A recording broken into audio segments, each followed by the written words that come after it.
Ždrimački slap nalazi se 6 km istočno od urbane jezgre općine Gornji Vakuf-Uskoplje, tačnije iznad sela Ždrimci.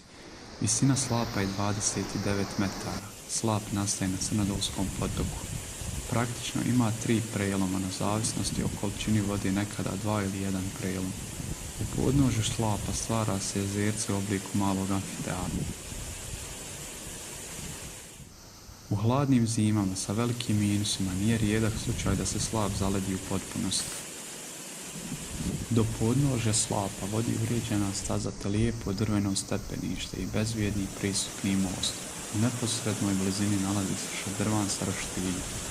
Vegetacija oko ždrimačkog slapa karakteriše se izrazitom heterogenošću nastaloj uslijed orografije terena, odnosno izmjeni više ekspozicija na relativno malom prostoru. Tako na južnoj ekspoziciji se razvija vegetacija termofilnih vrsta, hrasta i graba, a na istočnoj i sjevernoj šume bukve i jele. Posebno interesantna vegetacija na stijenama i kamenju u podnožju obrasla vodenim algama, mahovinama i papratnjačama. U Crnodolu je prisutna potočna pastrnka.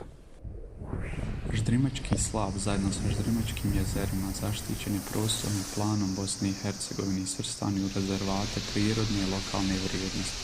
Obuhvaćen je prostornim planom Srednjobosanskog kantona te stavljen pod zaštitu.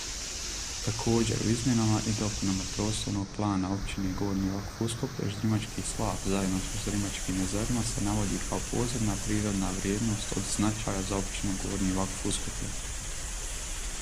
Odlukom općinskog vijeća općine Gornji Vakuf-Uskoplje izvorišno područje Crnodola u koje ulazi Ždrimački slap obuhvaćeno je vodozaštitnim pojasom. Ždrimački slap ima neosporno visoku prirodnu i estetsku vrijednost. Izgled ždrimačkog slapa užeg i šireg predjela, prirodnost stijene predstavljaju mogućnost i izazov za razvoj turizma, rekreacije i sportskog kretanja. Zato i ne čudi činjenica da je označen kao rijetkost i objekat prirodnog nasljeđa vrijedan čuvanja.